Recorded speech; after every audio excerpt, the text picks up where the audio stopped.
All right, everybody, I think we're going to go ahead and get started. So on behalf of the Chamber of Commerce in the City of Independence, welcome to First Friday for the month of April.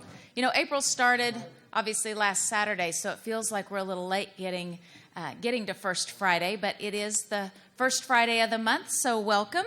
The first thing we always do is thank our business sponsor. And this particular month, our business sponsor is Romans Motor Company and Romans Outdoor Power, and they are the ones that you can thank for the hot coffee, fresh fruit, and great muffins from Annie Mae's. So at this time, would you please help me welcome their owner, Randall Romans.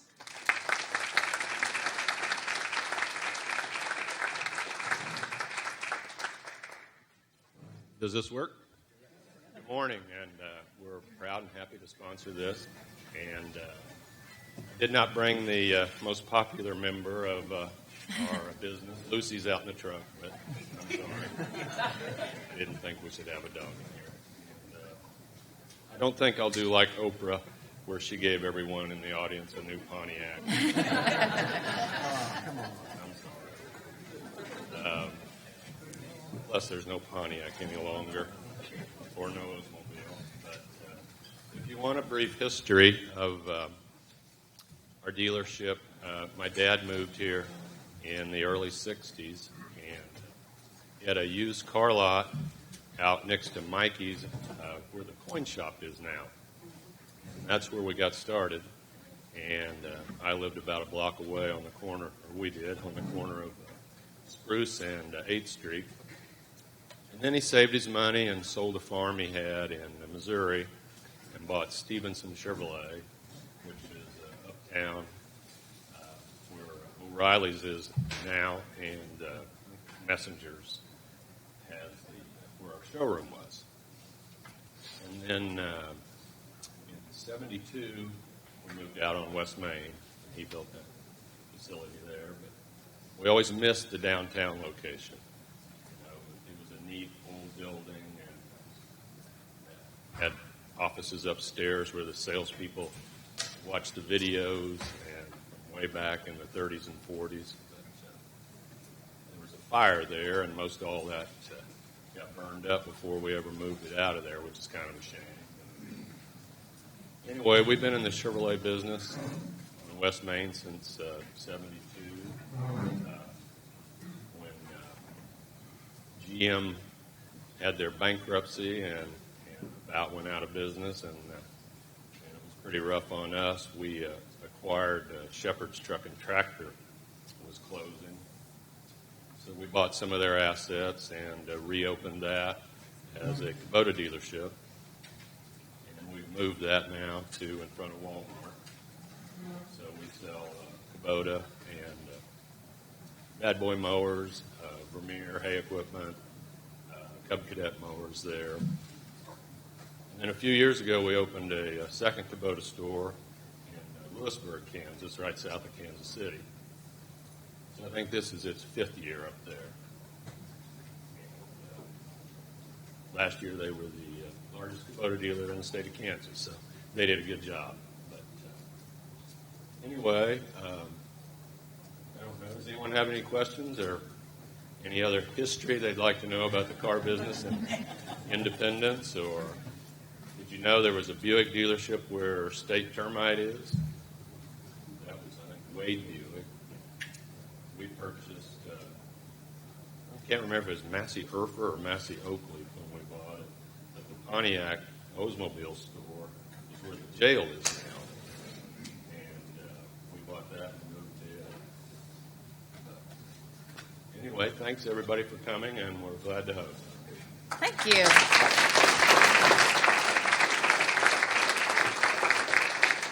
Thank you, Randall. And we do appreciate your community sponsorship and your chamber sponsorship. You know, you are a strong supporter of the chamber and all of its activities, but Romans Motor Company is also a huge community supporter. You can see them in full motion when they crown Queen Neela, because there's always a beautiful car out front, and that Queen Neela gets to drive around for a while, along with many other things that they do to support the community. So thank you for that. So, as always, we like to share information. I was thinking about what I would say this morning, and I think that as in many communities, the Chamber serves as the hub of information, and we work really hard to get that information out. And here lately, it feels like we're getting more and more opportunities to make you well informed and keep you well informed about what's going on. Not only do you have the calendar that is on the back side of your program, but you also, if you're a Chamber member, you receive that in the form of a flash. And if you're not a Chamber member, you can get it on our Facebook page, which is Get Independence. You can get it off of our website as well. And we are also doing a new piece of information that was actually a suggestion from Ray Woods, and it's called What's Up in Independence. And because we send out the calendar right now, it's going to be going out later today through your emails, and it has April and May on the calendar. Mark my word, in 48 hours, something's going to change on that calendar, and it will be outdated. And the great thing about it is we're going to do the What's Up in Independence so that it goes out every week. It'll be going out this afternoon, and it gives you kind of a snap or a look at a glance as far as what's happening in the week in the next like 9 to 10 days. So we're doing that as well. And that is also, along with the calendar, being published in the Independence Daily Reporter, and we appreciate them getting that information out as well. And then we do a live radio spot on the radio, local radio station 94.9, every Friday, and then we also tape a community calendar that will be on 1010 a.m. and then 94.9 and 102.9. And they used to play it twice a day, and now they're going to start playing it 4 times a day. So it's a great way to get information out. And I tell all of you that because if you have things that you want us to share in the community, all you have to do is shoot me an email or give me a phone call, and we'll get it on all of these forms of communication so that we can make our community very well informed of what's going on. So let's talk about some of the things that are on the calendar. We'll hit the highlights. Tomorrow is a big day in Independence. You're going to hear more about it. But the Kansas Children's Service League is having a fundraiser tomorrow to raise funds for healthy families in our community. And you heard Joanne speak about that, I believe, last month. But how the day is going to work is from 8:30 to 10:30 in the 4-H building. Chris Cakes, the performance pancake flippers, are going to be there, and they're providing a free pancake breakfast for everybody right before park opening. And then we will have park opening that will start from 11 to 3. At about 10:15, though, during the Cherish the Children fundraiser, there will be a live auction. And you saw last month an example of one of the chairs or a couple of the chairs, and I want to talk about those real quick. Jim Hayward's in the room, and he did the locomotive, and that one will be up for auction. Tim Ragland did Monkey Island. It is the coolest looking little chair. Vicki Gordon did one that looks like the Butterfly Garden. Gabriella Johnson did one that escapes me. Is it the lion? The lion. Thank you very much. Rachel Unruh did the peacock. It is way cool. Kathleen Bradshaw did one that represents Logan Fountain. Becky Foster did one that is about the dinosaur. So they're all things about our park and zoo.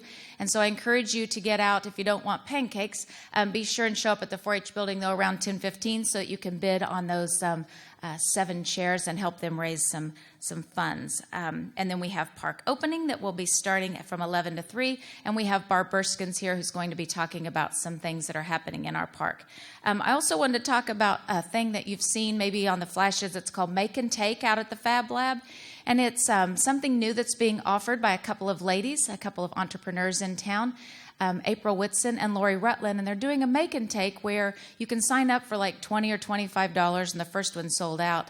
And you go out to the Fab Lab, and you know it's a little bit intimidating if you've ever been to the Fab Lab, if you're somebody like me. But when you're surrounded by lots of friends and coworkers, and they just are going to teach us all in a very relaxed way how to use the Fab Lab. So it's a make and take. So you're going to make a laser etched wine glass, and you get to take it home. So watch for some more of those opportunities out of the Fab Lab. I think that's going to be lots of fun. This Sunday, we will have our final showing of the movie series, getting us all ready for the William Inge Festival. So that will be Beth Henley's Miss Firecracker contest at 1 o'clock at the cinemas.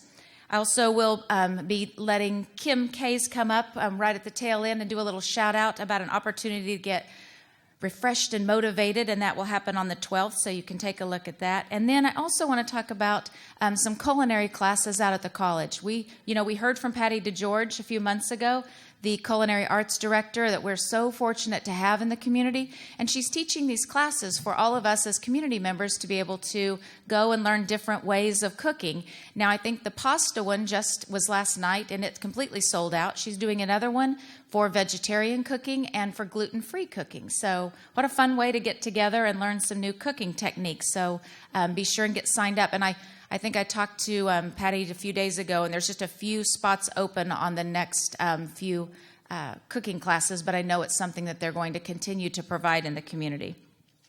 Also have a little shout out to Newton's True Value. They are doing, it's called Pinterest Projects, and they're free, and it's from 10 to 3, and it's always on the third Saturday, and Megan is in the room. If you know me, you know I have no creative ability whatsoever, but I'm going to prove to you that anybody can go out there and have a great time. So a few Saturdays ago, I went out with my daughter, and we made this fine little Pinterest project. Aren't you impressed? You should be, because I am not creative at all, and this was the result. So I don't have any idea what they're preparing for us to do. You can check out their Facebook page as well. But it's fun for kids. They have kids crafts, and so take your families or take your friends and go out to Newton's True Value. It's the third Saturday. Yes. It's on your calendar, April 15th. And I want to make sure you notice that we're having our Easter egg hunt, so mark that on your calendar. And we heard about those nasty health statistics that were in the paper. I choose not to harp on that. So we're going to talk about the health piece of our community, and remember that on April 26th will be the National Walk at Lunch Day, sponsored by Blue Cross Blue Shield of Kansas. So you'll meet at the gazebo at 6th and Myrtle, and we can all walk around downtown and get some fresh air and exercise, and maybe make that a regular habit. Also, I want to point out that the 29th will be our Love Independence Day, and we will be having a speaker talking about that shortly. And then finally, I want to talk about the table that's right over here. So on May the 5th, we have an amazing opportunity in our community to give back to a group that gives back to us every single day. In May, it is National Appreciation Day for fire, for EMS, for police, and dispatch. And I can't think of a better way to honor these individuals than to, as a community, be able to give back to them in the form of an appreciation dinner that will be held on May the 5th. And so, when I was thinking about what I would say again, I thought, I get up and go to work every day, and lots of us get up and go to work every day, and we don't have actually National Appreciation Days for us. But, teachers, I think that's an amazing day to celebrate those who educate us. And I thought about when I got up this morning, I put on my shirt and my pants, and I'm off to work. But the people that we're honoring on May the 5th put on bulletproof vests and fire retardant clothing, and they save lives, and they make a difference, and they protect, and they serve. And I think that as a community, as Independence always does, I look forward to the opportunity to show them how much we appreciate everything that they do in our community. So the way that you can do that is on your tables there are some cards. So if you're a business owner and you want to just be invoiced for a certain amount to be able to contribute to that dinner, you can fill that out and drop it in the glass vase over there. Or if you have a check or cash and you want to donate, you can slip it in an envelope, write your name on the outside, and put it in there, and we'll make sure that they know who is contributing to this. And we're taking the donations until next Friday, and we are asking all citizens and all business owners to be able to contribute to this night. It will be a night where these individuals I spoke of and their significant others will come right here in the Civic Center and enjoy a catered meal and music and awards and prizes. So I encourage us all to contribute to this cause and give back to those who give so selflessly to protect and serve the community of Independence. So with that, we are going to get started with our speakers. First up, I'm so excited about our speakers today. You guys are going to get pumped full of great information that's so exciting. So you all know or may not know, but there is an initiative called Our Turn. It's an opportunity for us to kind of engage our next leaders in our community, and wow, have they been engaged. So with that, I'm going to turn it over to Shelby Demo, who is going to kick off a presentation that will be done as a trio, and they're going to tell you all about a new project that they have. Please welcome Shelby Demo.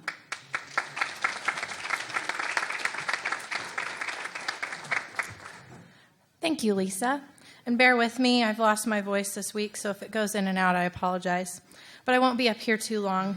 As most of you know, the Our Turn initiative started with young adults and other people in the community that haven't had the opportunity to be leaders of projects. And this was a way of them learning how to get in the middle of the process and become part of boards, committees, etc.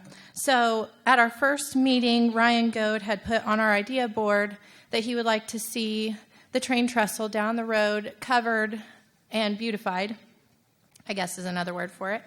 That was an idea that we decided to run with, and we gathered this committee of people that have experience in fundraising, architecture, design, and we got this rolling. I don't think I have that. Oh, you got it going. We decided that we wanted to try to improve the bridge on both sides. On the north-facing side, we wanted to do I can't figure out my directions right now because I'm nervous. On one side of the bridge going towards the park, we wanted to do sort of an entryway going to the park that told everybody about the different things that we had to offer there. And on the opposite side, it was going to be a welcome to Independence design. So the original plan was to wrap the overpass with vinyl material, but after further inspection and talking with the professionals, we realized that with the rivets and the seams that were on it, it wasn't going to be doable. It was not going to last very long, and really it just wasn't going to work out. So we had a meeting with Kelleher Outdoor Advertising. They were the only people that actually returned our emails to talk to us about it. We sat down and had a meeting, and we decided together that adding a billboard apparatus to both sides was going to be the only way to go for the project. So we have made up our architecture drawings with the help of Kelleher and our other professionals, and I think I'm going to have to hand this over to the next person in line for that portion. Thank you.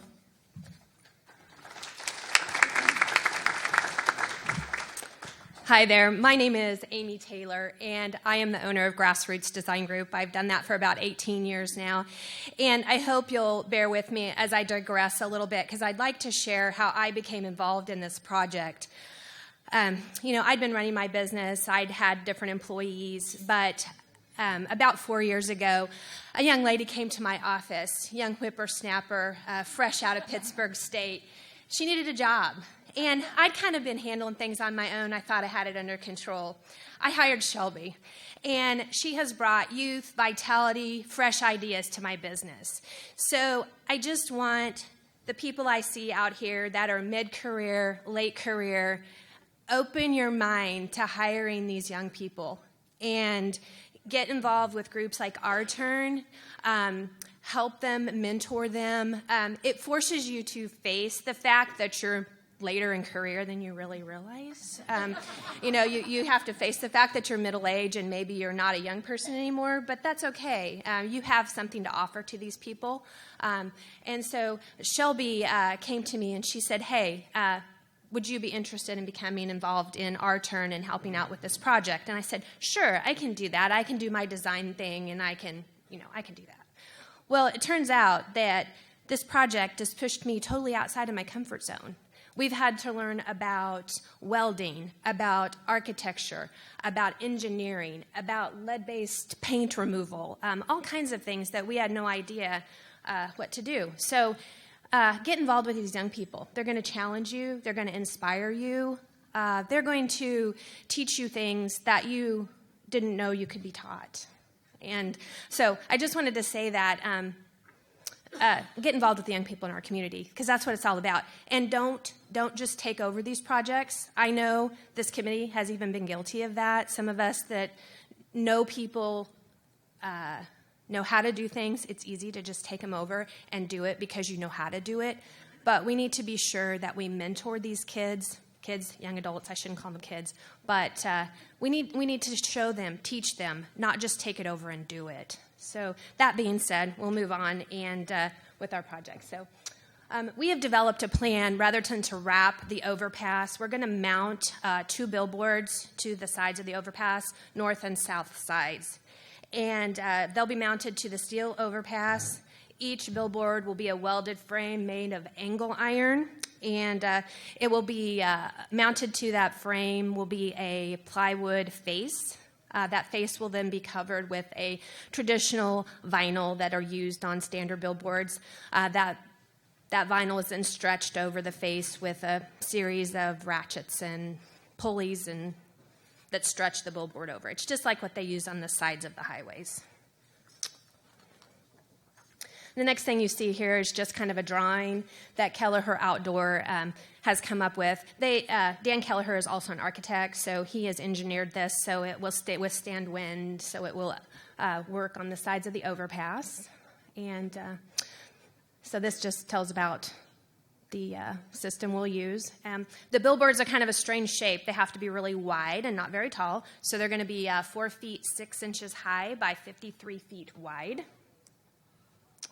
And moving on, we have some graphics that we've, the north side of the overpass will feature a design welcoming people to independence. It'll be a traditional red, white, and blue design featuring red, white, and blue, some stars and stripes. This isn't what it will look like. This is just an example.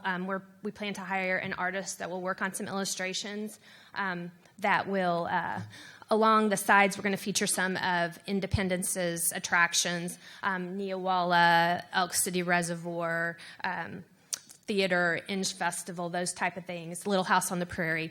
We're going to use graphics instead of photos. We feel like those are a little simpler, less detailed. They'll translate better as traffic passes by at 30 or 40 miles an hour down the street. So that's the north side. And that design, of course, will be presented to the City Commission for their approval for content as well.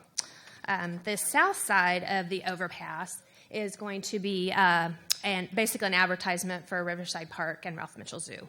And that's going to be a brown and green design with some pops of color.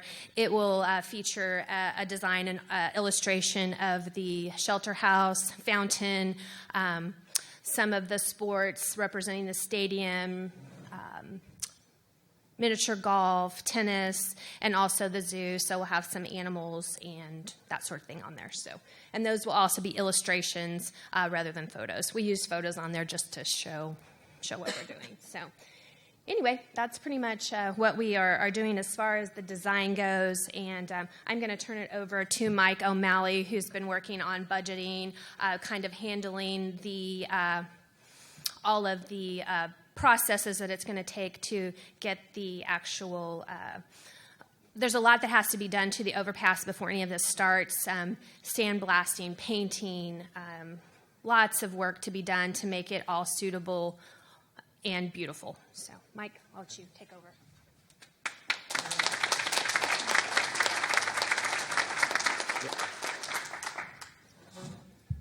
Thank you, Amy, and thank you, Shelby. I get excited when I see those photos. We've been talking about and working on this project for the last year. We've seen different versions of it, and I don't know about you guys, but every time I see it, it makes it easy to get even more excited about seeing that change. And I think one of the things that, if you haven't noticed it before, I think I've become immune to that bridge. It's slowly deteriorated. We all pass underneath it every day. You kind of blindly go by it.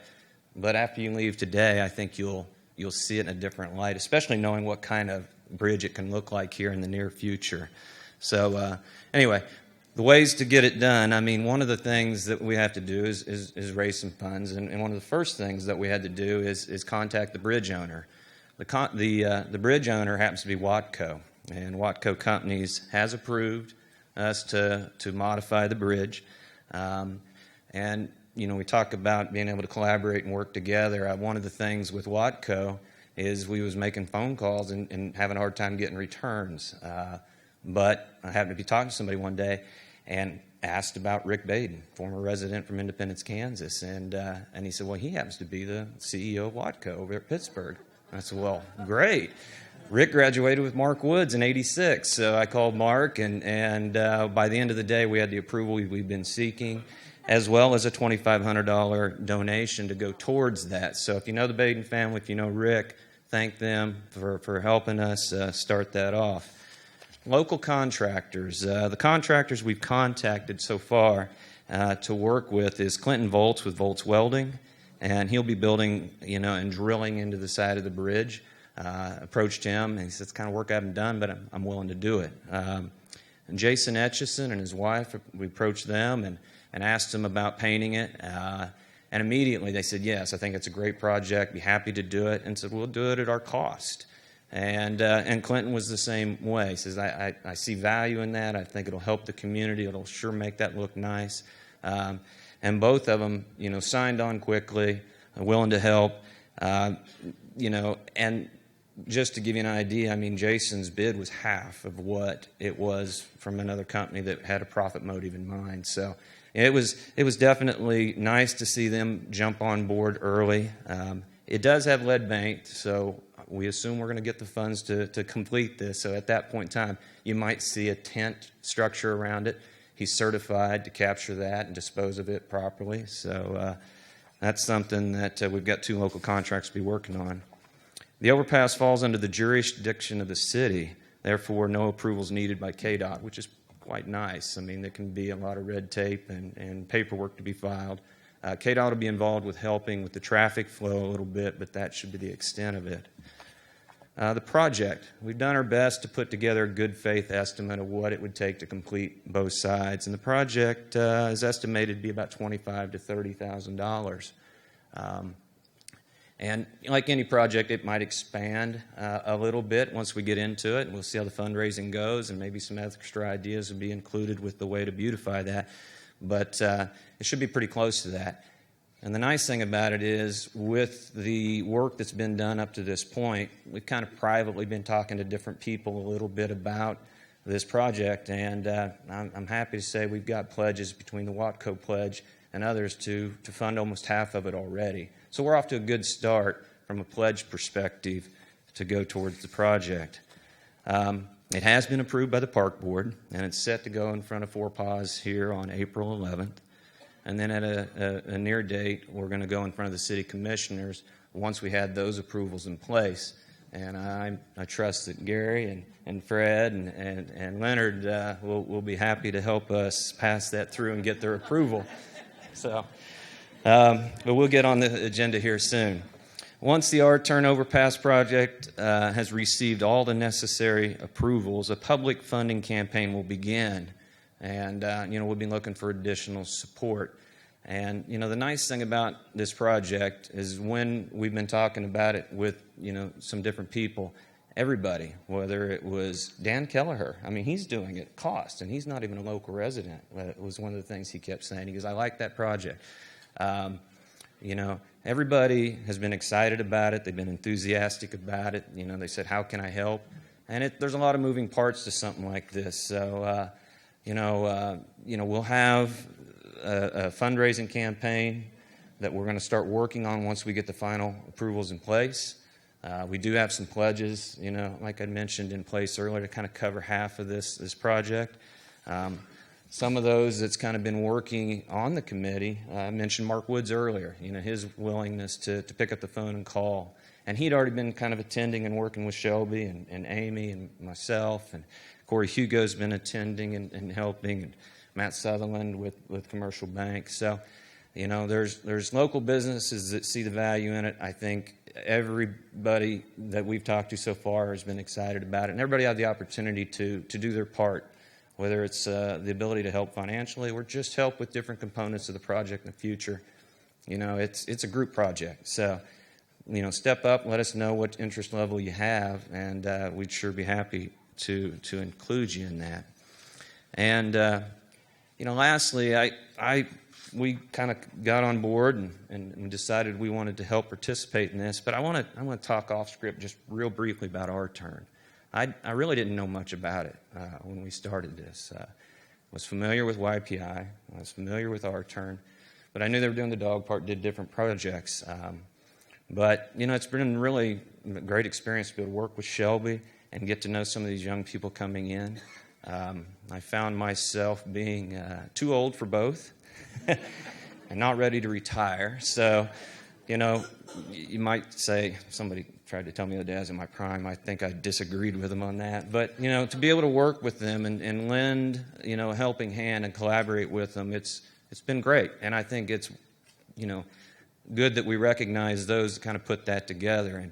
And so, I call them the sponsor, the facilitators of Our Turn has been Steve McBride and Fred Meyer and Chuck Goad. And these guys kind of had a vision of how to do what Amy talked about and bring young people and couple them up so we can collaborate with them and make these things happen. So, I think we owe them, some thanks for what they're doing, what Fred's doing, what Steve's done as well, because it's a great program.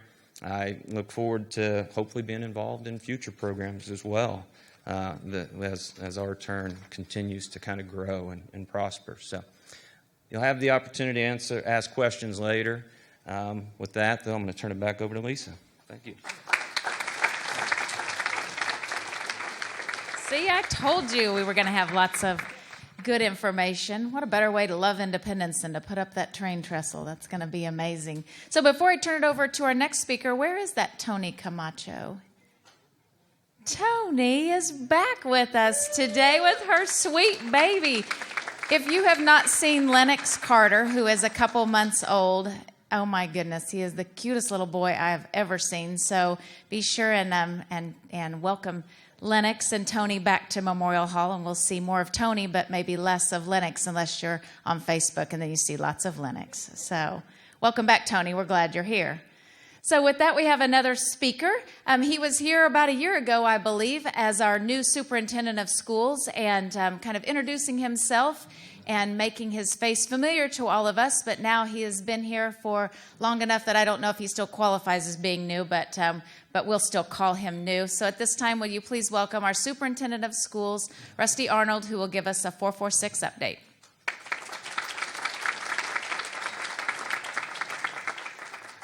Good morning. One of the most exciting things that I think we have going on right now is Our Turn. Like Amy was saying, bringing the youth back and letting them take over the reins of our community is something that's great. It's very special to me to be a part of. Young professionals, the Our Turn group, we are struggling to find teachers right now in our district. And it's not just our district, but it's every district in the state of Kansas right now. And so one of the things that I had made an offer to a teacher that we were struggling to get someone to come in math and science, and we're still struggling. It's still open. But we offered to pay their young professional dues and get them into that for up to 2 years. I just think that's so important. A lot of our kids don't want to come back to our community because the college life, the city life, those things draw a little more than we do. I don't get that at my age at all.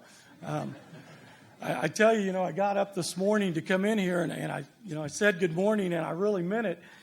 If you take the opportunity to drive around Elk City at 7 o'clock in the morning or 7:30 at night as the sun's coming up or going down, and the green wheat fields out there, the trees, the dogwoods blooming, there's no better place than Southeast Kansas right here. And that's what we're trying to sell to those teachers and to get them to come home. But we had 5 social studies openings this year. We were only able to fill with new people at this time 2. We've transferred 2 others from other buildings, but what that's doing is, as we steal from each other within our own district, it gives us more openings.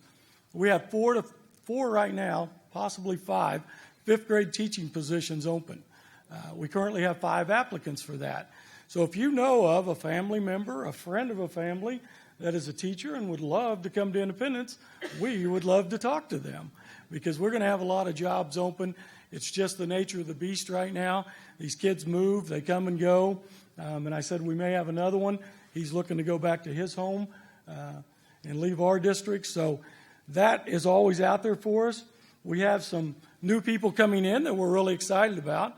We have a new principal, high school principal coming in. Our new high school principal, we have looked into it. He does have a degree from Kate State University.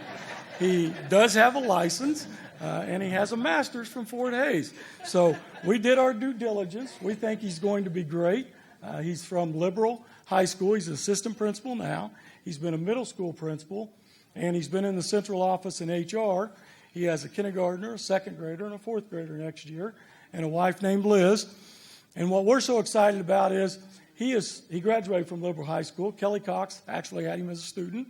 Don't tell Kelly I told you that, but Kelly had him as a student. She spoke highly of him.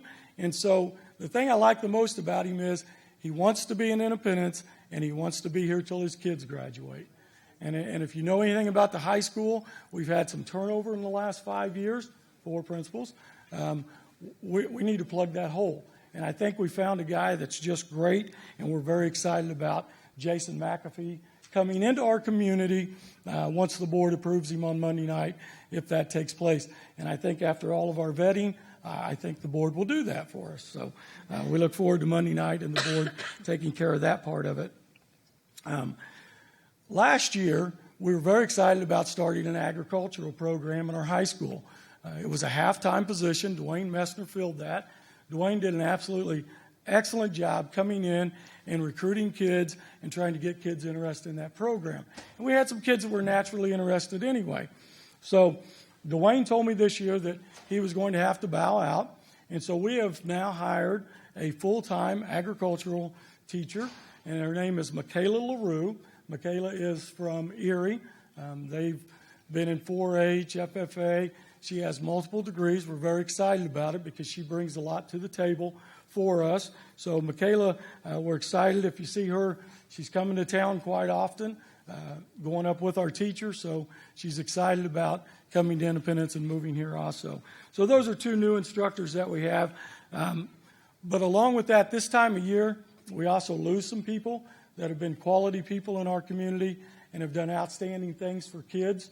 A couple of classified people that we're losing, Ray Weaver.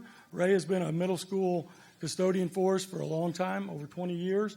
We're losing Kathy Biter, who's been in our food service for 26 years. So there's 47 years of experience, people that stayed in our district. And I've talked about this before. Kids today coming out of college will change their total career 7 times. And for people to come to our community and want to stay that long and continue to work for us, that's fantastic, and we hope that we can continue that long into the future. 4 teachers that we're going to lose that you all know. They've been icons in our community. They're great people, and we want to wish them, I want to wish them here today, and I know the board does, the very best in their retirement. Lorraine Emmett. Lorraine has been a title teacher for us for a long time, and if you know anything about our programming, title is the kids that need the extra help. They're just not getting it in the regular classroom. And so Lorraine pulls those kids out and works with them, her and her staff. So she has some kids that are struggling, and she has done a fantastic job with them for years, and we want to thank Lorraine for that. Craig Knoll in the middle school. Craig is coached. He's kind of a coaching icon in our middle school. He coaches everything. When I got here and I said, who's the middle school girls basketball coach? Craig Knoll. Who's the middle school boys basketball coach? Craig Knoll. Well, how's he doing all that? He does it. He's fantastic. He does our yearbook and everything. We're going to miss Craig. Another one in the middle school that we're going to miss is Sandy Webster. Sandy is a math teacher, and if you know anything about Sandy, she's a fantastic teacher. She puts in the hours, well over the 7-8 hours we require in a day. She's always grading papers. She's at ball games with her family. She's one of those teachers that we hope all of them aspire to, that puts in the time, puts in the work, and absolutely loves kids and what she does. So we're going to miss Sandy. Hopefully she'll stay in our community and will continue to come in and substitute and do some things for us. The other one that we're going to lose is truly an icon, and if you've ever been up to any of our music programs in the high school, you know we're going to miss Larry Annable. Larry is absolutely fantastic, and I've told this story before, and I'll tell it again. Like I said, teaching field's not getting a lot of applicants, and so we only had 2 applicants for Larry's position. And I told the principals, I said, guys, get your business card, and when you go to these job fairs out there, go into what we call the bullpen area. That's where the teachers all kind of hang out waiting to go talk to a school.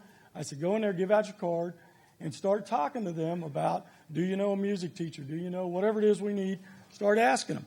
You'll pick up some names and things there. Well, we go over there, and people don't want the card when we say we have a vocal music open. We're like, what's wrong with that? Why don't you want to come to Independence Vocal Music? Well, we don't want to follow Larry Hannibal. I mean, we got that a lot. And if you go to his music concerts, you would understand that. He's absolutely fantastic. So we're going to lose those people this year that have been here a long time, and we've got some new coming in, and we hope we continue to get new. And like I say, if you know any kids out there that are getting into teaching or want to come home and are teaching now, give them our name and number, because we certainly still have high school science open, we have social studies open, we have elementary open. So we certainly have a lot of opportunity here, and we want those kids to come home. Overall, it's been a great year with academics and with extracurricular. We went through our test scores. If you know anything about the state assessments right now, they have changed. We've shifted to the Common Core. It's a new testing style. Things have truly changed. And so what we did is we went through and we compared it to area schools that we think that we should be better than. We want to be better than anybody. But these are ones in our area that we feel like we should be doing better than. And as you look through the scores, Kelly Pudabaugh is my Director of Learning Services here today. And Kelly does a fantastic job with the data. And as she went through it, we looked at it all. Most everything, we're better than the people around us. Now, there's pockets. There's a grade level here or there.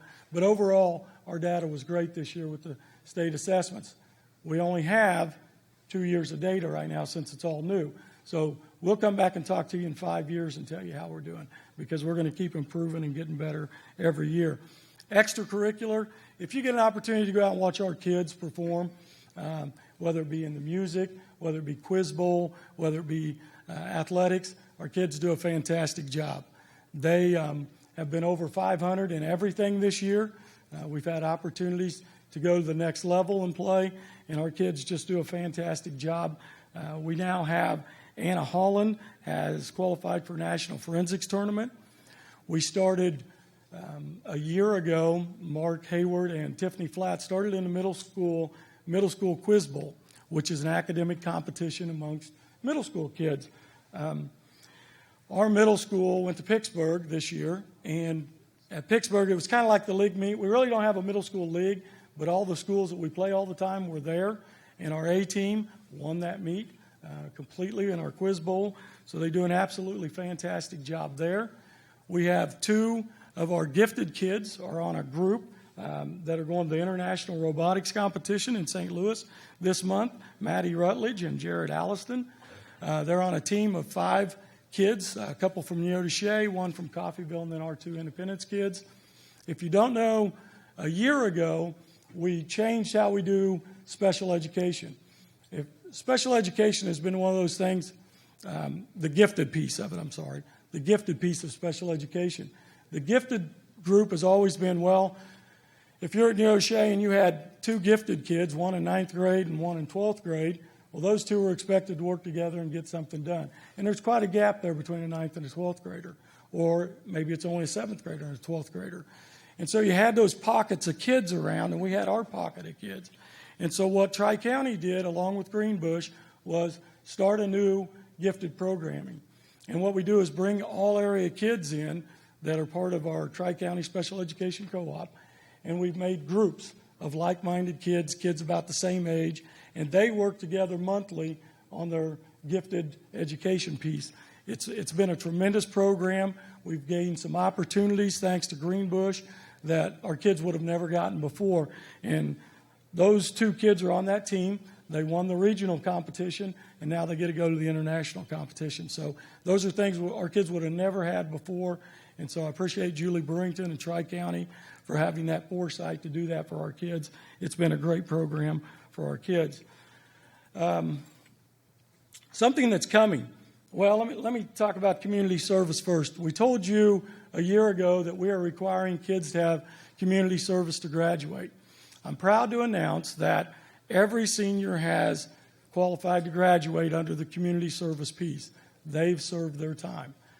We have 27 of those kids that have reached 100 hours or more of community service, and they'll get to wear a braid at graduation, signifying that they have done that. So this is a program that we hope continues to build and continues to grow, and it's certainly nice that those kids that were required to do community service to graduate were able to get that done, and then some of them truly exceeded and excelled in what we asked them to do, and we appreciate that from the kids. The other thing, ACT, I think everybody knows what ACT is. It's the testing prep for college. ACT has started getting into the K-12 arena of testing. We're not flipping everything over to the ACT, but the state of Kansas is. The state standards are now going to be a reflection of what you would get on your ACT. If you continue doing what you do now in school, this is what you will get on your ACT. That's now going to be meaningful for our kids and for our parents that they can see that. But ACT has also listened to the communities that say our kids don't have the soft skills. They're just not they're not ready to go to work. They're not ready for things. They don't have those soft skills. Pull up your pants. Don't dye your hair. Take your earring out of your nose if you're coming in for an interview.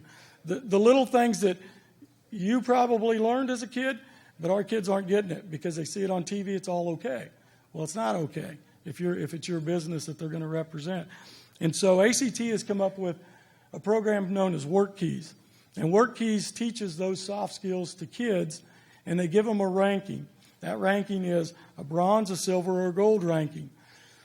McPherson was one of the first in the state to start this, but they use Work Keys that their kids have to get a bronze or better to graduate on the Work Keys. We are looking into testing our freshmen this year on the Work Keys so that we can assess where they're at, what they don't know that they need to know to go out and get a job or move forward, and then test them again either as juniors or seniors to see that we have taught them those things that they need. And maybe we'll do that in our advisory period. Some other times we'll just have to set aside to teach those things that those kids need to know and they're just not getting anymore. And I think a lot of it is the influence of TV and other things, the internet. They just seem to think that things are appropriate that really aren't appropriate out there in the business world. But to move on with Work Keys, the other thing is in McPherson County, for you to get an interview in the major industries in that county, you have to have a rating of bronze or better. And so in the next couple years, once we get this started in our high school, we are going to be going to the businesses and work with them. And even if they don't require it, at least give our kids that have that rating the first opportunity at a job to stay here in our community and to work. And so we want to help those businesses. We'll be having conversations with those businesses about what isn't covered by the Work Keys, what do you want us to cover, and we're going to try to get that in place in the next 2 to 3 years. But that's some exciting things that are coming. Another thing that's going to be an exciting opportunity is a preschool. Right now we serve in our district about 30 kids. We have needs of about 160 kids is a normal class size, 150 to 160. We would like all of those kids to go to preschool. That's what the research shows. If you get them earlier, they will do better all throughout school. And so we want to try to do that. The state of Kansas right now, there's 2 bills out there that are looking at redoing the funding formula. Both of those recognize that we need at-risk funding for 4-year-olds. So we're hoping that the state will fund that in the future and that we'll be able to expand that program. The building we're looking at currently is the Riley Education Center. It's not used fully by our district. We still have some things in there, but not a lot. And so that's probably where we're going to look at placing that preschool if we are given the funding to do that. And Lisa's given me the ugly eye on the corner, so I could talk all day about our schools, guys. We have an absolutely fantastic school system. I want to thank each and every one of you here today and anybody listening thank you for your support. If you come to things at our school, we're packed. The buildings are packed. The gyms are packed. People support our kids in our school, and the tax dollars come in from you guys. We appreciate your support. We hope that we can continue to do things that you will want to support in the future. And I just want to end by saying thank you for supporting us, and it's a great day to be a Bulldog. Thank you.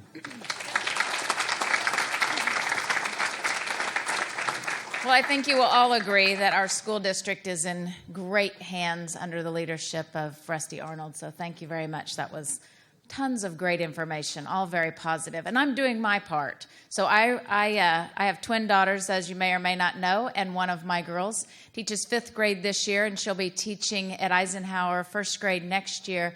And but my other daughter is in Liberal, so I guess we did a little swap. So I sent mine to Liberal, and we recruited their principal to Independence. So maybe someday I can get the other 50% of my kids back. So with that, we are ready to turn it over to our next speaker, one of the gentlemen that we will be honoring through our community appreciation dinner, or our appreciation dinner on May the 5th. But please welcome back our Chief of Police, Jerry Harrison.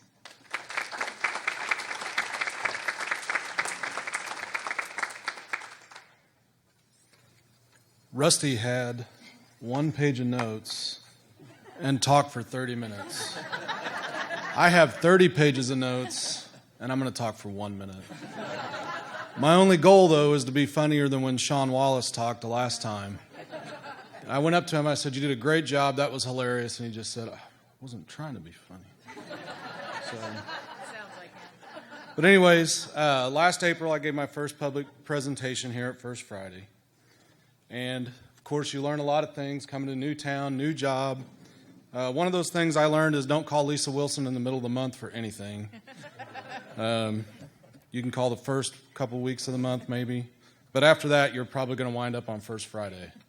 So, but I'm going to talk to you about the people that I work with. Great bunch of people. Next week is actually National Telecommunicators Week, so be looking for something in the paper about that.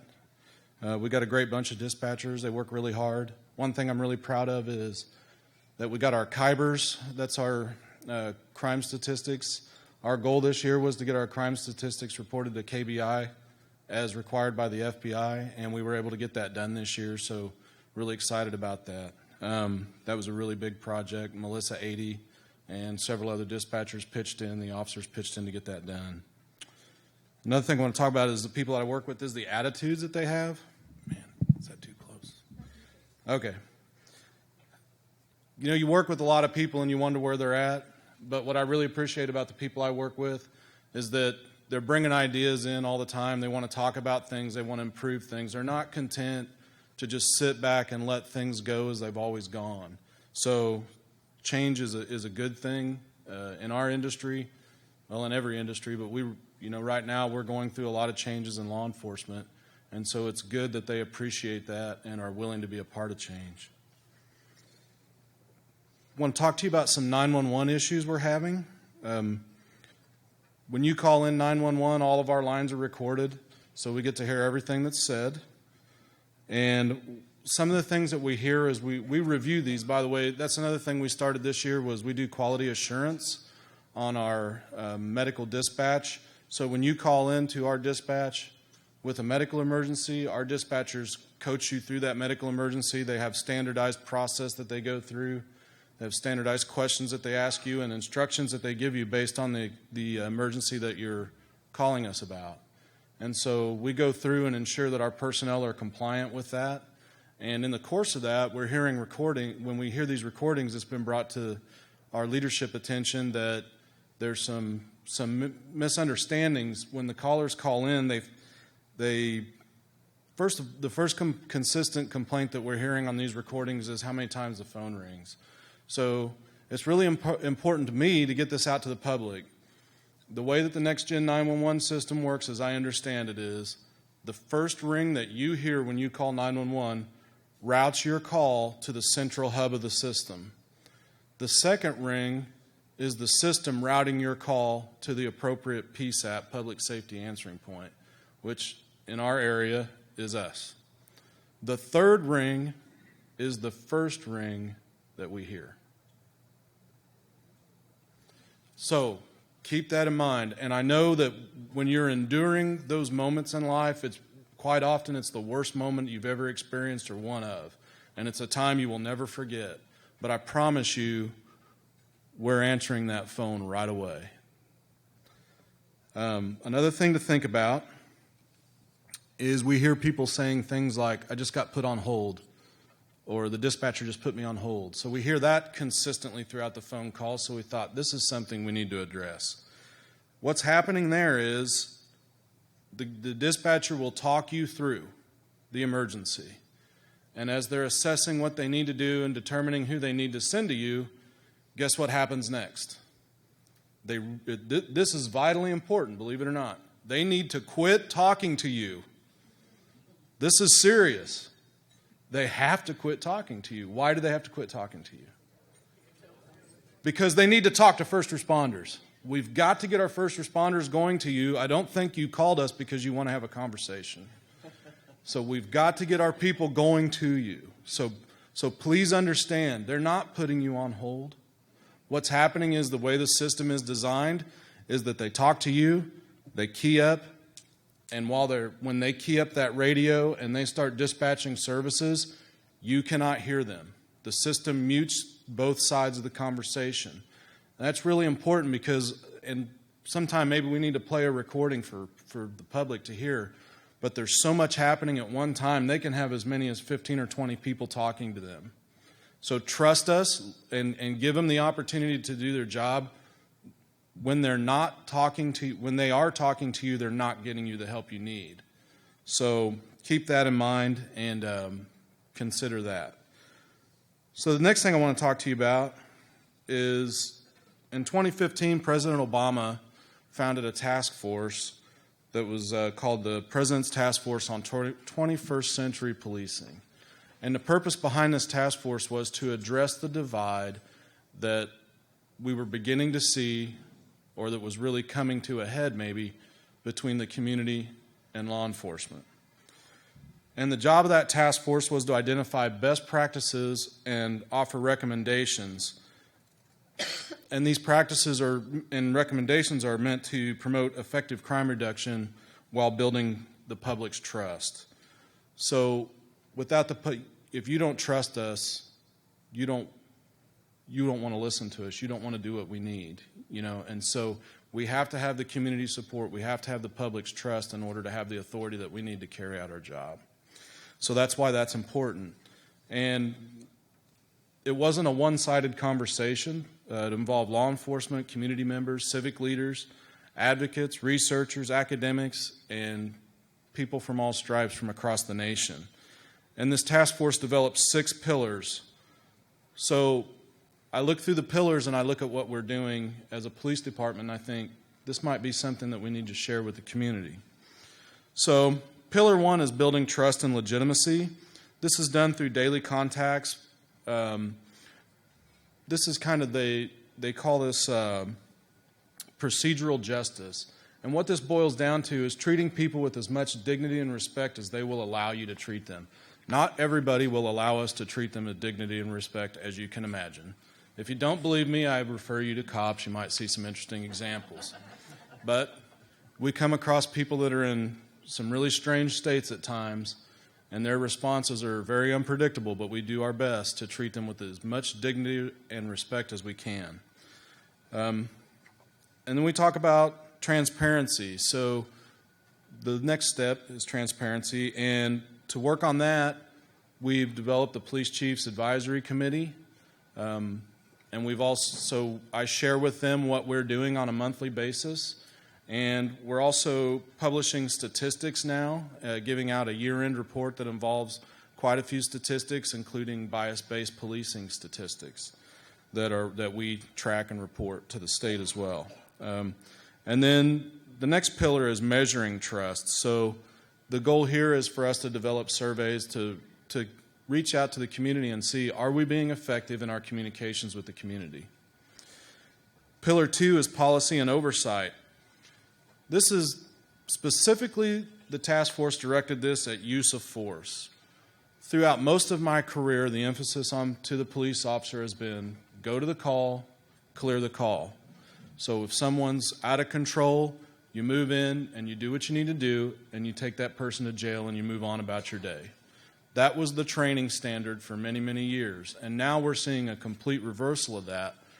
And the task force is telling the law enforcement, you need to work on your de-escalation skills. So that's what we're doing. We're working on trying, instead of going in and using force, we give ground, we give some reaction time, and we negotiate with people and try to calm them down, try to help them understand what needs to happen next. And hopefully, you don't have to use force. But sometimes, you can't get away from that. But if you can, you should. How do we reinforce that on our department? Well, we have policies, and you can build your policies to the law, but the law is the minimum standard. And I don't want to be a part of the minimum standard. Most people don't. And so we address this by developing our policy, and our policy looks at, was the use of force justified? And the next step is, was it avoidable?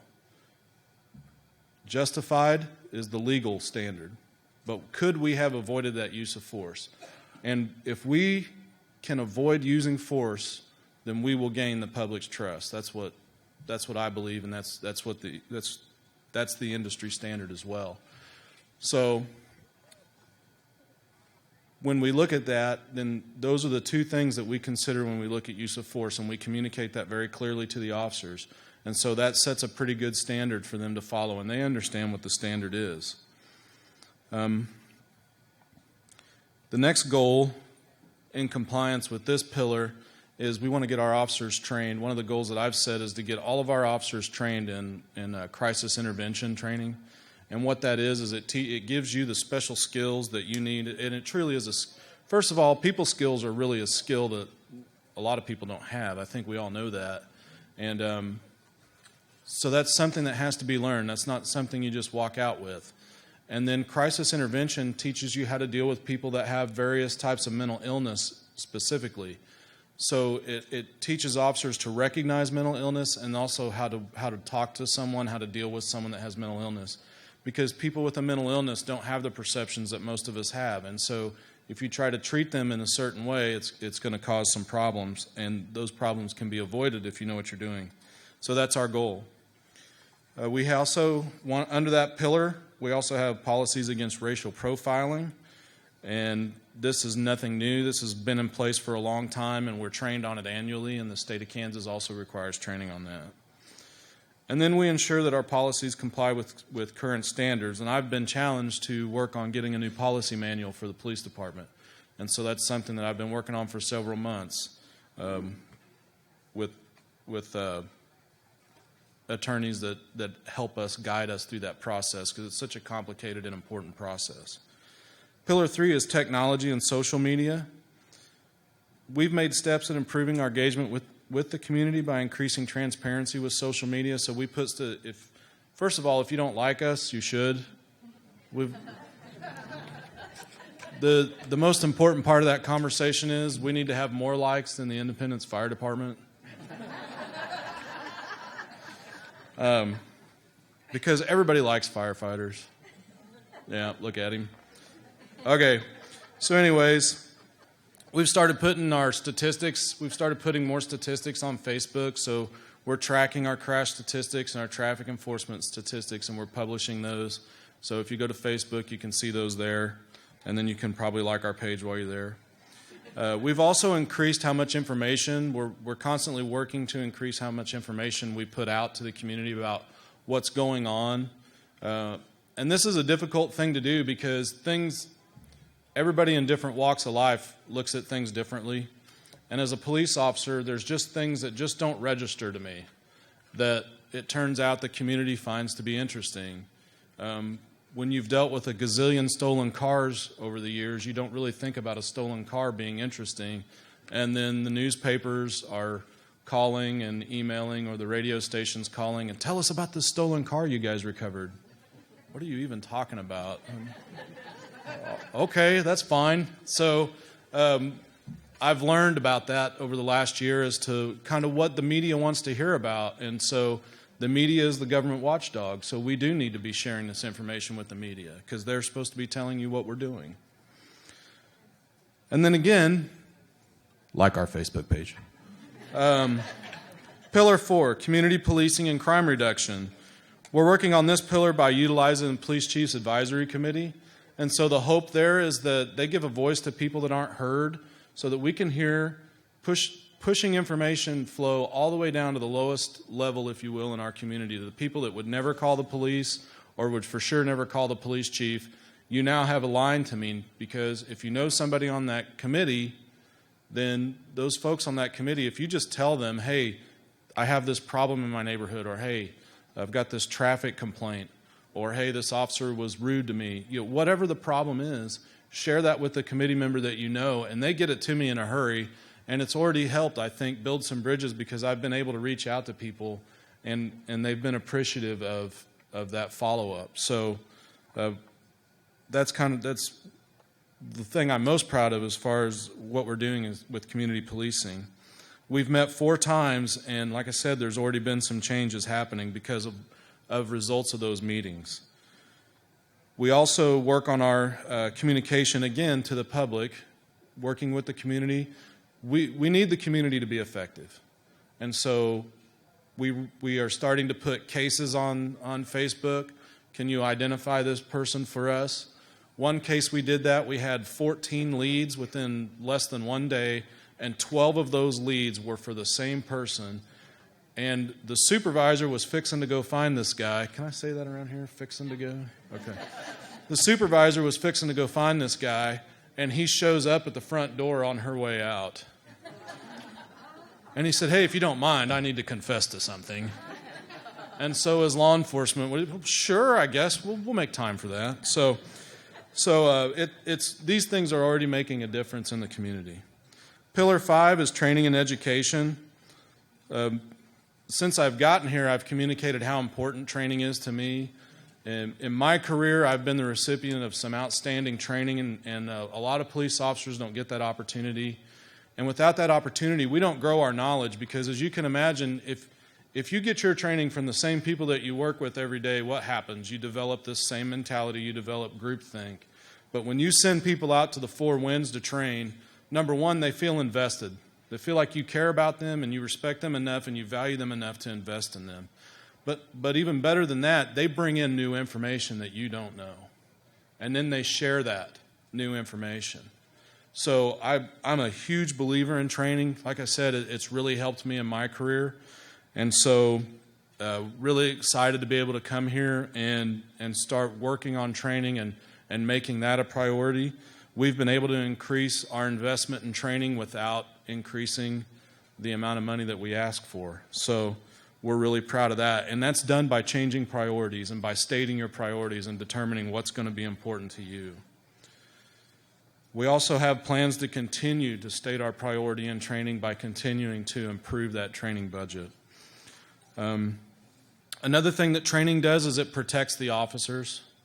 You know, there's a lot of training out there that teaches you how to recognize someone that's probably not going to cooperate with you if you go and grab them right now. And so when you start to learn those clues, this can save an officer's life.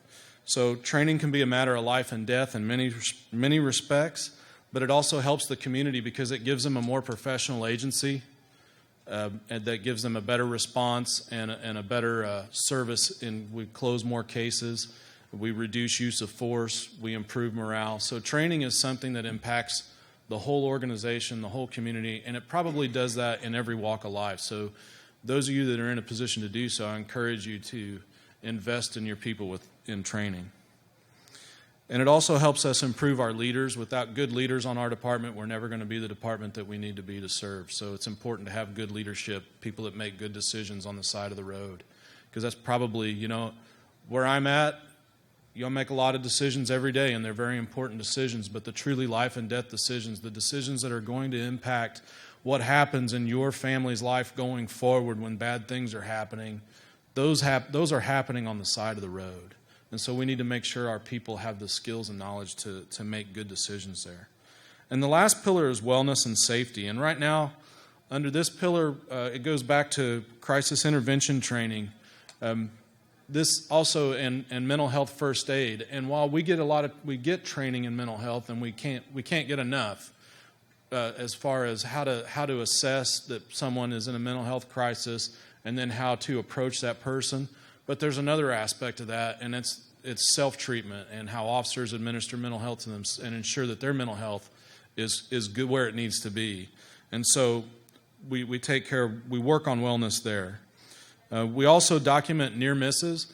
The City of Independence has a very strong safety-minded culture that Public Safety Director David Cowan's been a big part of, and working with our insurance providers.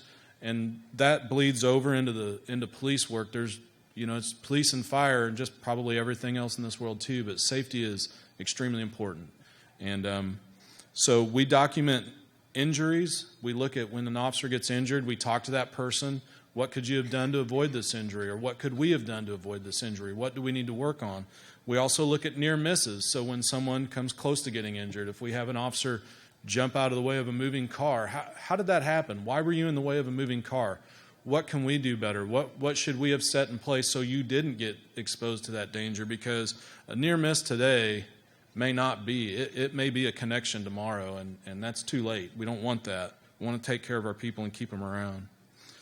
We also have policies that require use of safety vests based on task, and there's also other safety equipment that's based on the task that you're performing at that time. So it could be protective gloves, it could be reflective vests, it could be the protective vest for the bullet-resistant vest.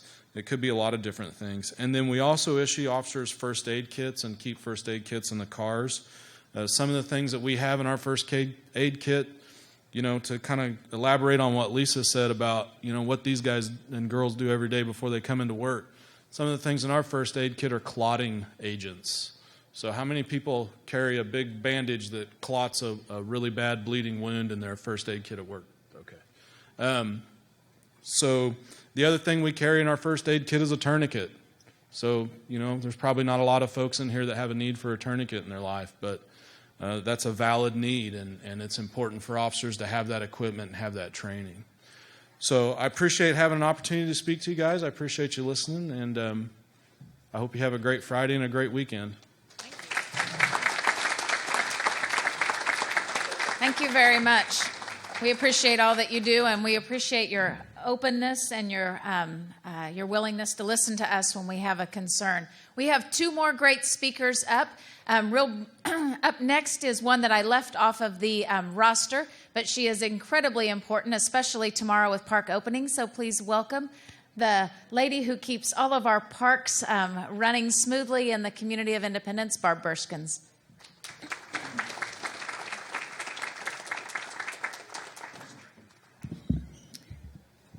Thank you, and I'm happy to be here because a lot's going on out at the park and zoo, and so I'm going to give you a quick update, and I could talk an hour about the park and zoo, so Lisa, let me know if I'm talking too long.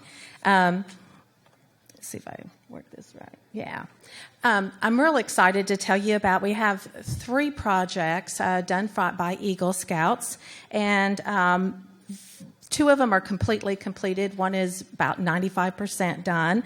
And the first Eagle Scout was Adam Hayes, and he, down in the ravine, put in a barrier fence right in front of the cougar area, and you can see that. That was a very extensive project, and I think he thought after he got it done that he bit off more than he could chew, but he did an excellent job, and we're really proud of his work and everything. So Adam did that, and then Jacob Green, he reconstructed the bridge going across, made it wider, and it needed to be replaced. And so it was a really nice project. And then our third was Rich Garris, and he's working on the zoo signs. And this is an example, and I left that poster out in my car. But anyway, if you see the QR code, I had a poster with a QR code so you guys could practice on it. But come out to the zoo and see it. So you can take your phone, you can upload the QR code, on your phone. You can just go to the App Store and get that. They're free. And when you're out to the zoo, each sign you'll be able to scan that QR code and get more information that we couldn't put on the sign. And so we think these are really nice signs, and we started down in the ravine with those, and we're going to continue on with all the other animals. So that is the 3 projects that were done by our Eagle Scouts, and we're proud of their work. This is a funded 4 Paws project. They went to 4 Paws, and 4 Paws funded the project. We did, on the first one, have some lumber. We were planning to do this job anyway, so we had some lumber and they utilized that. But we want to thank 4 Paws for funding these 3 events. And there's an example of a QR code, and I think most of you are familiar with it. Monkey Island, I think I've talked about Monkey Island before, but I just kind of want to update it. There's the playground equipment there for the monkeys, and then we redid the fence in front. We've got the cutout animals, and we did extensive work on Monkey Island. We cleaned out the moat and new heating system. One thing we're going to do is going to redo the pens inside Monkey Island to give them more room. That's going to be a project down the road. But I really feel that this was a big improvement. And this, again, is a 4 Paws funded project along with city budgeted funds. When I say constantly 4 Paws funded, that's basically what we can do these extra projects by. So I encourage you, if you want, become a member of 4 Paws. You can go on the 4 Paws, just Google 4 Paws and go on there and online, and you can get their membership right there online. There's nothing hard about it. Or you can donate. You can do memorials to 4 Paws. So I encourage you to do that. This is my excited thing. This has just gotten done, the train canopy. The old canopy had to be taken down. It was falling down, holes in the roofs. It's been a project that's been on the budget for years but never got done. So we also went out for bid for this with drainage and sidewalks and fence, and it was way too much money. So I said, let's just do it in phases. We really need the train canopy. So we went, and I went with John Heckman. They got the simple design, and I think it just looks beautiful. You'll have to come out at park opening and take a look at it. They've got a little bit of painting to finish, and then it's completely done. We had to take the tracks out, and it took staff about 2 days to put the tracks back in, and then we put in over about 17 ton of gravel in there, but it really looks nice, and we're excited for that. I want to thank the street department. Came out and they demolished the canopy. My staff put the tracks back in. Westar came out and donated. They drilled all the holes for all the posts, and that was a donation. Greg Bennett took care of all the dirt that came out of the holes and hauled it off. And then Blankenship Electric prepared it to be demolished for, to disconnect all the electric. And those were the donations. And then contract work, Heckman & Associates, TMC Construction, DNA Electric, Woods Lumber, SEK Construction, and H&H Roofing were the contractors that did that, and they did an excellent job. So if you see them, please tell them thank you, because they did an excellent job. One thing I don't have a slide on, but we're working on the golf course, and we're replacing almost all the greens. I had a few done last year, and this year I had budgeted some, and I needed some more money, so I went to 4 Paws again, and they had some money in the golf course fund, and so they also helped us finish and fund the rest of the greens. So thank you again to Four Paws for that. So I'm excited about the new train canopy. The train will be up and running. It's been totally renovated. There are 3 cars on it. It's back, and I thank you so much for being so patient during this time. During the renovation, it took time, and now it's paid off. Our rides are inspected. They're state inspected now. I don't think they've ever been. So you can feel safe. They've been inspected, and we're excited on that part. I don't know if you guys have been out to see the Veterans Memorial, but it's in the process. The group is doing this. It's looking pretty good. It's got a ways to go, but come out and look at it. And they've been working really hard on it, and we're excited to see that finished. And I just want to tell you what's going on this weekend. Over on the table, I'm sure Lisa has some flyers. We have park opening. We're going to have a putt-putt tournament, craft fair that starts at 10 o'clock, and it'll be over by the concession house, Rock Kitchen, face painting, archery, gaga pit, human foosball, kids crafts, t-balls, trike races, train rides, safe house, balloon animals, food vendors, carousel, and fun zone games. So there's a lot going on tomorrow out at the park from 11 to 3. So make your plans to be out there. It's going to be sunny. We're so excited. It's been so rainy lately.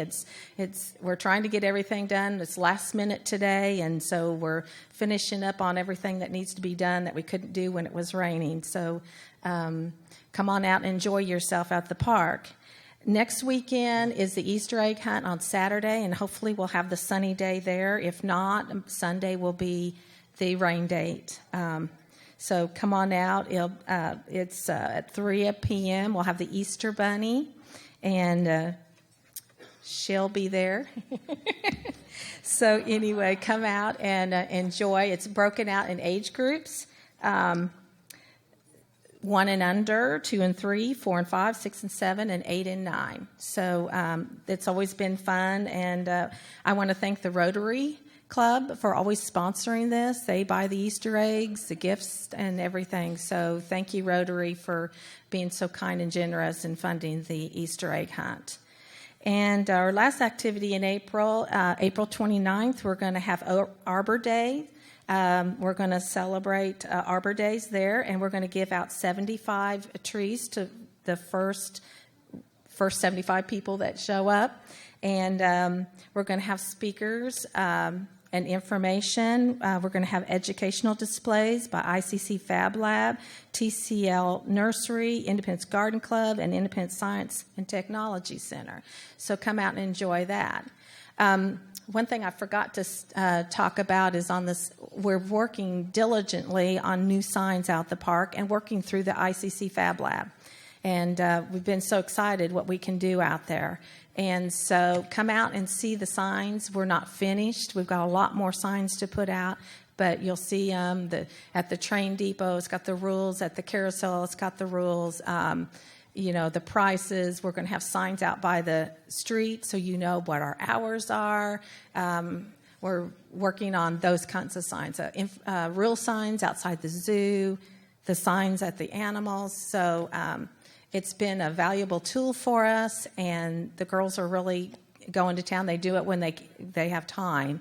So just be patient with us on that, but we should have them shortly. But that's it. Thanks. You all remember a few years ago when we had Roger Brooks in our community, and a couple of things that he suggested about our Riverside Park and Ralph Mitchell Zoo was pieces of education, check, check, and great signage, check, check. So we're moving along out there. So we're going to wrap up First Friday right now with our last speaker, who's going to knock it out of the park, tell you all you need to know about Love Independence, but he's actually going to share with you what we want everybody to know about the new store coming to town, Apricot Lane. Please welcome our commissioner, Gary Hogsett. Thanks. Morning, everybody.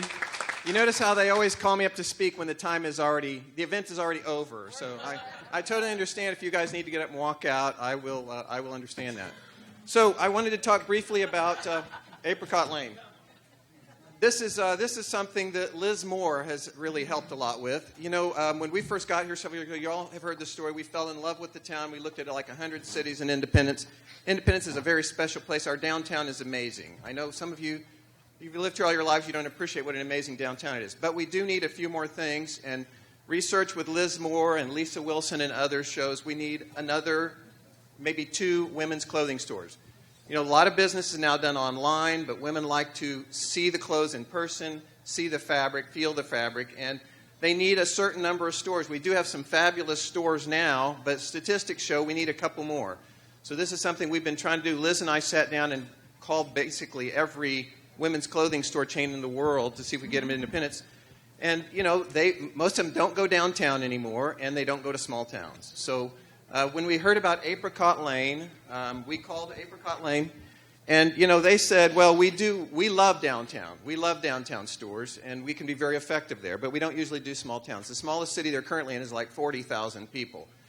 But we were very persistent. We kept saying, you need to consider Independence, and finally wore out their director of franchising, and he got the CEO and said, you probably should go check. In this company, the CEO personally goes out and looks at every potential site before they approve it. So Ken Peterson called from Napa Valley, California, and said, I'm going to fly out to Independence and look at the city, but I think it's a waste of time. I'm just telling you. You know, it's just too small a city. But it was amazing. We started walking around the downtown, and I couldn't have scripted it better. I'm going to read the list here of the people we bumped into. Some of them were planned, but many were not. Lori Kelly, Julie Volker, Josh Umholtz, Brian Haidt, Jim Hayward, Rhonda Clark, Hoyt Caston, Cindy White, April Nutt, Kelly Passeur, and Fire Chief Sean Willis. And every person, I'd introduce him, I'd say, he's here from Northern California, he's considering locating a business here. They'd say, you should be here. This is an amazing community, it's an awesome downtown, we'd love to have you here, and we will support you. And so by the end of this trip, he was like, this is a no-brainer. I think we were the fastest one ever approved by this chain, and they're very excited about it. The CEO has called me like 4 or 5 times yesterday how excited they are about Independence. So, there's a lot of work to do. It is a franchise, which means we're having to arrange financing and things. His favorite building downtown was the Jocksnitch building. He thinks it's perfect. So we've made an offer on the Jocksnitch building. We're doing inspections on that now. If that doesn't come through, we will go with the building that Annie and I already own, which is the Stanford building on Main Street. We really think this will support other downtown business. We don't see this taking any business from anybody. Annie loves shopping for clothes at Sayers. And Libby's and others. But the thing is, you need a certain number, a critical mass of stores to get people to come in from out of town. We'd like people to come from, Cherryvale, Chanute, Fredonia, Neodesha. And we think with a couple more stores that will be the case. And then our restaurants will benefit, Magnolias will benefit. We've had a team of people just the last few days, like 5 or 6 people, is that right? Out to 7. 7 people have gone to a boot camp called Destination Boot Camp, and we've got several more going next month. How to make your downtown draw people from 100 miles away. We're very, very excited about this, and Annie and I are excited to be a part of it. They say it generally takes 90 to 120 days before the store will be open. I can't imagine it happening that quickly. I don't do anything quickly, but surely by the time fall comes around, we'll have another women's boutique downtown. We think a very, very nice one. Their stores are amazing. They bring in new stock every week so that you're always have a reason to stop by and see what's new in the store. And if my time is short, I'd love to answer questions afterwards or whenever if you'd like to ask questions. I don't know. I could tell you everything I know about women's clothing or women's boutiques in 30 seconds or less. In 3 seconds or less. I don't know anything, so probably don't want to ask me any questions, but we're very excited about it nonetheless. Now, Lisa always tells me, don't go off script. But I'm going to anyway for just a minute. No, she doesn't say that. I'm sorry, I shouldn't have said that. But I got to introduce our newest doctor, Dr. Orrick. Will you come forward for a moment? She didn't know I was going to say this, but Dr. Orrick is a new employee. She just moved into town. The moving truck was unloading late last night, and so she's been a resident for a few hours. Her fiance Nick.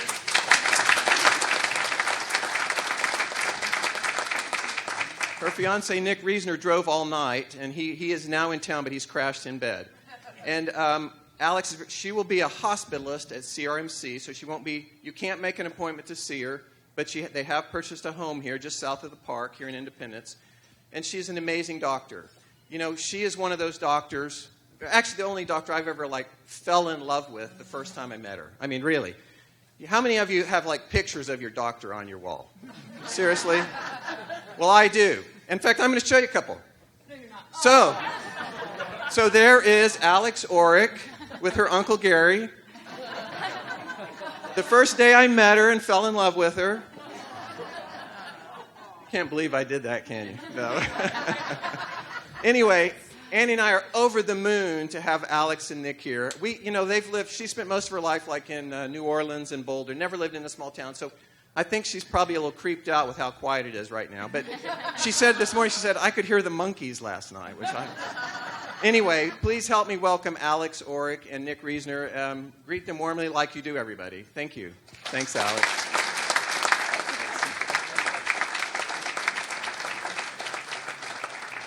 So, we have a committee within the Chamber called the Pride Committee. It's an awesome little group. Several things I love about it. First of all, we have our meetings at Annie Mae's. So you get lunch at Annie Mae's. Lisa's always there. But even better, Steve McBride and Drew Demo are at the meeting. So we have a built-in entertainment committee. And we do things to try to encourage or build community pride. And we do some great things. And about a year and a half ago, Lisa says, I think we should have a Love Independence Day. And me being always very open-minded, I thought that is the stupidest thing I've ever heard of. I mean, what does that even mean, you know? And then when I was telling Jerry Bright about it later, he goes, if we have to stand in a circle, hold hands, and sing Kumbaya, I'm out of here. You know, totally out of here. But I was totally wrong. It's an amazing, amazing day, an amazing event. I had no idea what it might turn out to look like. I know a lot of you participated last year. The newspaper put out a special Love Independence edition. They're doing that again this year to every resident in town. People went around the downtown providing coffee, pastries. We had food drives that day. Lots of people delivering flowers to random homes, doors. Kits for kids that are involved with the police department or the fire department, and but they all like your page, your Facebook page, by the way. Yeah, all of them. We had people out at the park passing out coupons for free treats there at the park, free snow cones and all. All over town, the car washes, you'd see bags of quarters there that somebody had put just as a random act of kindness. Several groups doing flowers, taking them to the nursing homes and assisted living facilities. Flowers in random cars, a bike outing, more flowers, candy bars. Julie Volker, you can take the girl out of the country, but you can't take the country out of the girl. She was downtown spraying weeds. ICC students were on the street corners passing out candy bars. We had a football clinic, more gifts for kids with the fire station. Julie Isley, looking like a Vegas dealer there, but those are actually free coupons for snow cones. Medical lodges was involved, potted plants for their residents, etc. Healthcare checks, free money. This was my personal favorite. Community National Bank was handing out dollar bills folded into a heart. Shoe drives, more free coins at coin-operated machines around town. We had First Oak Bank that volunteered to help repaint our movie theater. Jason Etchison up there showing his amazing calves on the lift. People planting flowers around the street signs, city signs. It was just truly an amazing day. Jerry Bright and the Community Mission for Improved Housing took on 3 projects and really had just an amazing number of volunteers. This is one of them on Main Street. Needed a lot of repair. Folks that really needed a hand. So they rebuilt the porch, had quite a crew out there painting all day. Atmos Energy took on one of the houses and, made it beautiful, frankly. And so there's the before and there's the after. That's one house, essentially one day's work, and I believe you're going to do a couple more this year. Is that right, Jerry? 2, I think 2 you said? Barb and Barry provided food for all the people that were volunteering to work there, which was a wonderful treat. Another house they did on Main Street, 1104 West Main, the porch is basically falling off this house, so rebuilt the porch. A huge crew of people there to paint that one, working all day, and so there's the before and after on that one. Again, just amazing the transformation that took place. Yeah, no kidding. I love showing these pictures. It was such an amazing project. I wish I could take any of the credit for it. One other house here, the porch was falling off, so rebuilt the porch and then had quite a crew out. Ethan Temple, second from left over there. We just lost Ethan. I think I heard at his funeral he was 93, but at 92 he was out there painting with the best of them. So all ages are appreciated on Love Independence Day. Any projects you want to take on. This one had quite a crew. I love that picture of Gary. I think he's dancing while he's painting. I'm not sure, but I'm going to...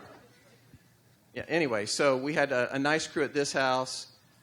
This was amazing to me. We had people from the homeless shelters out painting to help somebody else fix up their home while they're living in a homeless shelter. The men and women's homeless shelters had quite a crew out there to help paint. So there's the finished product, again, before and after. Just an incredible transformation. And so if you don't have something already planned, I mean, I can't even imagine what people are thinking up for this year's Love Independence Day. It's 3 weeks from tomorrow. But if you don't have something already, you couldn't do much better than jump in and help the Community Mission for Improved Housing with their projects. This is one we just got a blast a day or two ago, Egg My Yard. This is a project ICC students are doing. They're volunteering to come hide Easter eggs for your kids on Easter morning, and then you make a donation to them, and they will use that money for their Love Independence Day project, which I think is just way cool. Way cool, yeah. So anyway, 3 weeks from tomorrow, right, April 29th. So please join in. It's really an amazing day. Amazing. Thanks so much for being here this morning. Awesome. I told you today was going to be great. So in closing, I want to thank Randall Romans and Romans Motor Company and Romans Outdoor Power for sponsoring today's event. I want to remind you to think about your Love Independence projects. You can check out our Facebook page. Every day Mandy makes a post that says a no cost, a low cost, or another idea. So she's been doing it every day. There's tons of ideas on Get Independence, and like Jerry's Facebook page for the police department. And also give generously to the appreciation dinner on your way out. There are flyers over on the tables for everyone. Welcome, Dr. Orrick, to Independence, Kansas. You're going to love it here. And I hope all of you have a great weekend. Thank you for coming.